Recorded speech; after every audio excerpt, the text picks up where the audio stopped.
CCSF. Well, the Mounties brought the blitz that time. You saw Tama Avena come off of that edge and really opening up a passing lane for Peralta to use for a first down completion. Brian, when I look at the CCSF offense, I just think of fundamentally sound. They look really comfortable, even behind the second-string quarterback in Peralta. Peralta, with his throws, it's not all that pretty, but he's getting the job done. And a 10-10 tie with 7.5 minutes left to go in the first half. CCSF a 1st and 10 down inside the Mountie 25, and now Peralta throws a pick. Taekwon Glass to the far side of the field. Who else but Taekwon Glass across the 45 before he finally steps on out of bounds. Glass's 7th interception on the season, his 3rd here in the postseason. He has 1 in each game for the Mounties, and Peralta throws his 2nd pick of the afternoon. Wow, Taekwon Glass just reading Peralta's eyes on that last pass attempt for the Rams. It was easy picking for him. He turned around. There was no man directly in front of him that he was covering. He just stepped right into that and picked it off. So Taekwon Glass with interception number 7 on the season. He calls himself the playmaker. You saw why right there. Taekwon Eugene Glass, the playmaker. Did a big play right there for the Mounties. Let's see if there's any momentum bouncing off that pick. 7:23 left to go first half. We're all knotted up at 10.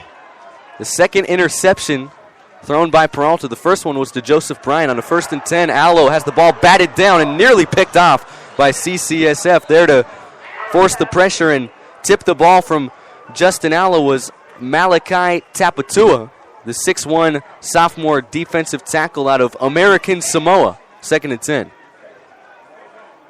And Allo really didn't see that pressure coming from the weak side of the field. Luckily for him, that ball fell incomplete.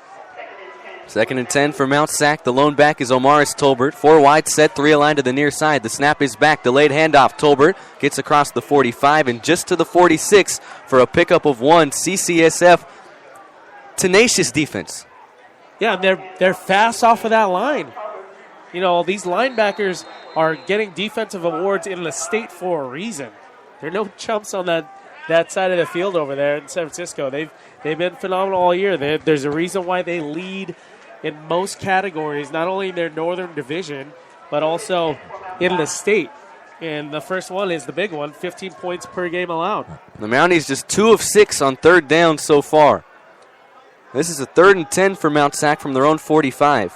4 wide set, 2 split out to each side. Allo under duress again, and Allo escaping pressure will roll. Near side of the field will keep. Across midfield inside the 45, and Justin Allo will scamper on out of bounds at the Rams' 42-yard line, a run of 13, and a first down for Mount Sac. Nice pickup there by Allo, really reading what the defense gave him on that play as his receivers recovered downfield on Macon and Gilchrist and just tucked it away. Looked very comfortable on that last run. 4 wide set, the lone back Tolbert. Another delayed handoff. He slipped in the backfield, and his knee hit the turf for a loss of 3. There goes that field again. You like that rule in college? I know in the NFL you're down by contact, but do you like that rule in college and high school where the minute you go down, you're down? Not really. I mean, obviously I would like to have at least a Well, that's tough right there if you're Morris Tolbert. You slip and you're down. That's the end of the play. That's just how it goes in junior college ball. And, you know, unfortunately, you don't get a second chance when your knee touches the ground. Perhaps one day they'll change that rule, but today it's a 3-yard loss. 2nd and 13. The snap is back. Allo to throw. Near side of the field. Gilchrist back in there, and he's inside the 40-yard line to the 38 for a pickup of 7. It'll bring up 3rd down and 6 for the Mounties. So Gilchrist really taking a page out of Macon's playbook there and really just trying to strong arm the defenders off of him after he catches that ball. And they're really using their length and speed here, the receivers for Mount Sac, like they've done all season long. 3rd and 6 for the Mounties at the Rams' 37-yard line. 10-10. 5:10 left to go in the first half. Allo going to drop back to throw. He's going deep again. Derek Macon, incomplete. Threw it too far for Macon, who had a couple of steps on his defensive back that was covering him. That's a throw you got to make if you're Justin Allo. And now you're kind of in no man's land if you're Bob Jastrab. It looks like the Mounties are going to go for it. A big play here. And, that ball just, like you said, overthrown on Macon, who's a 6'5", 6'4" receiver for Allo. Just overthrown him on his fingertips, and they are going for it here. A big play here right inside their 40-yard line. Well, the Mounties are getting jumps on the defensive backs of CCSF. Allo going deep again. Macon this time is going to get it down inside the 15-yard line to the 13 and the 12. What a beautiful throw that was by Allo. Really flown that ball, and there was no other choice but to float it in the air and have Macon come down for a jump ball. Well, unfortunately here for the Mounties, after Macon caught it, he comes up a little shaken up, finally comes to his feet. He did suffer that concussion, like we mentioned earlier, Monday in practice. Perhaps he just landed a little too hard there, and he'll trot off of the field on his own power, but nonetheless, it's a 1st and 10 for the Mounties down inside the CCSF 15. Hopefully Macon is okay. Well, now he's jogging off of the field. He's all right. Probably just had the wind knocked out of him. Either that or a cramp, but I think it's too early on for cramps to take an effect here, as that is a very positive sign there for the Mounties. It is week 15, game 13. Jastrab was telling us earlier this week in practice that these guys are worn out. He's happy that this one, as far as the season goes, is all but one game from being over. 1st and 10 for the Mounties at the 12. Allo going to pump fake. Now will take a shot inside the 5, and it was nearly picked off. He was going for Isaiah Manley to the near side, incomplete. There on the coverage for CCSF, it was Jamar Holland, the 6'3", 200-pound DB. Watching Allo go through his progressions there, really firing her way to his left side. Did not see a DB sneak up on him. Thankfully, he dropped it incomplete. I thought it was a pick. 2nd and 10. 2 wide outs aligned to each side. The lone back is Brandon Wilson. Derek Macon still not out there on the sideline. Design draw inside the 10. Allo inside the 5. And he's close to a Mountie 1st down to the 4-yard line, about a yard short. It'll bring up 3rd and 1 for Mount Sac. Nice design quarterback keep there for the quarterback, Justin Allo, on that last carry.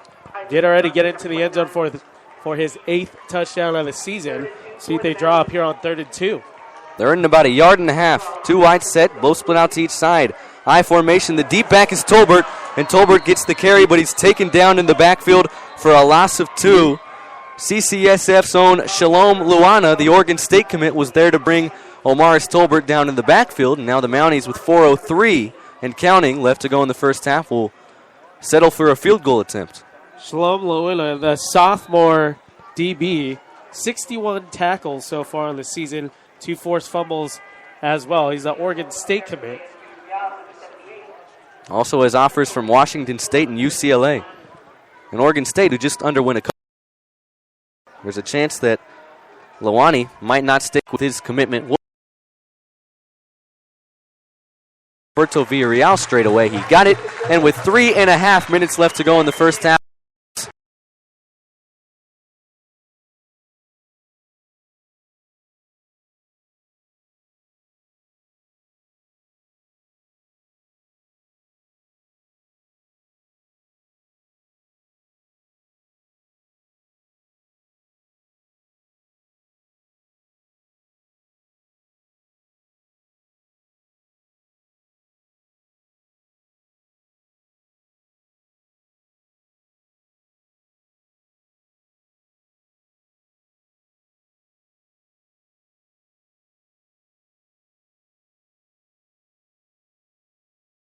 At that call by Jabs, but it worked as they take the lead here in the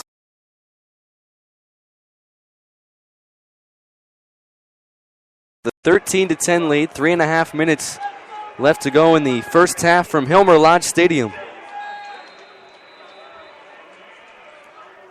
Alberto Villarreal to kick it off, and back deep to get it is Jermaine Berry along with Rodney Lawson for CCSF.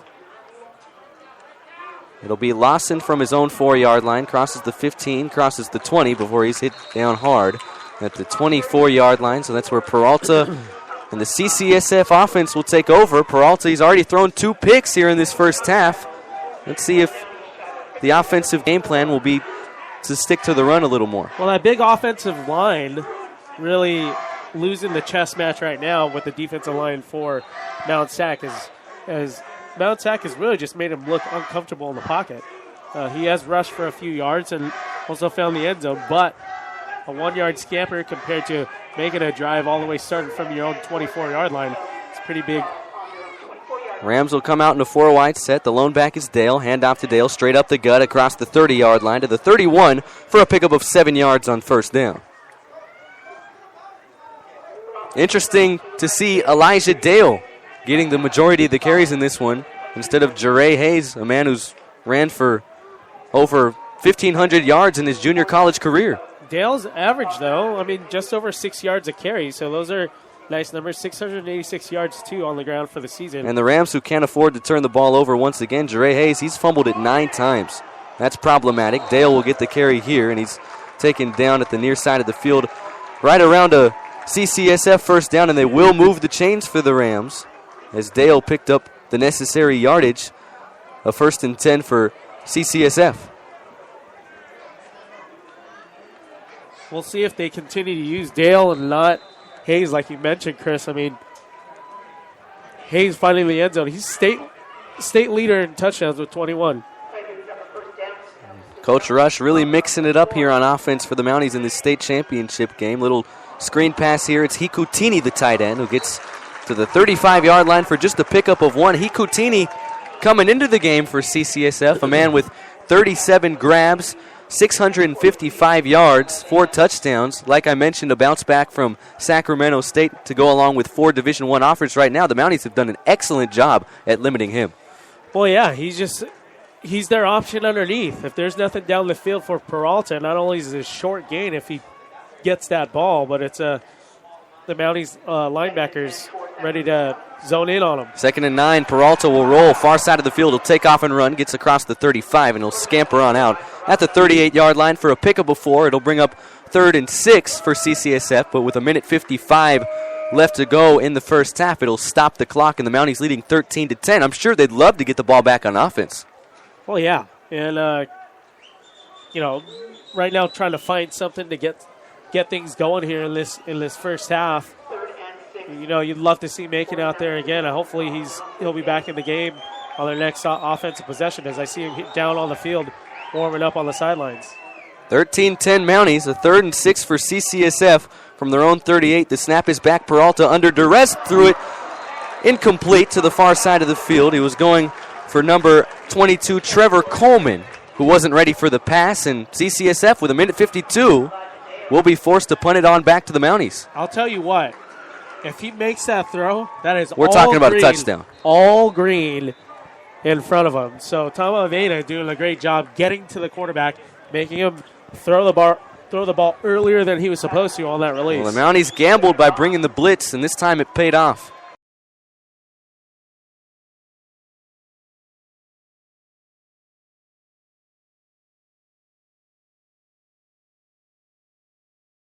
Rolls on out of bounds. So 1:42 remaining in the first half, a 13-10 lead for the Mounties. You got 2 timeouts here if you're Coach Bob Jastrab. What's your play calling with or without Derek Macon on the field? Maybe some short passes underneath, some screen passes, delayed handoff. Make sure, obviously, you're getting to the sidelines and really utilizing the clock here. But there's plenty of time with 2 timeouts left and 1:42 on the And clock. we've seen, Brian, throughout the season how comfortable Mount Sac has been in that offense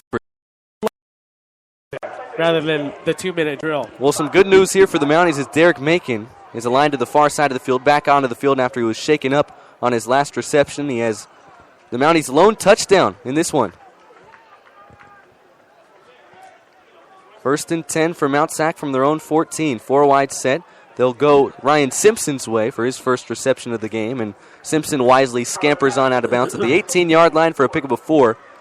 Little 2-minute offense, short passes, getting on out of bounds, making sure that you use that clock effectively on offense. Well, he has plenty of weapons on the outside. You look at Simpson, who's been a very effective slot receiver for the Mounties all season long. And you look at the big guys on the outside as well, Macon and Gilchrist. 2nd and 6 for the Mounties. Clock stopped at 1:38 left to go in the first half. Allo going to air it out deep. Near side of the field, Gilchrist was the intended target, but Allo threw it too long. Once again, Christopher Gilchrist had a step on his man, but Justin Allo unable to put the ball where it was supposed to be. Yeah, unfortunately, that was overthrown by a few yards, but Gilchrist doing his job, getting around his man. Unfortunately, overthrown on the other side of the ball from Allo. Minute 35 left to go, 3rd and 6. Now an opportunity for the Rams to potentially get the football back.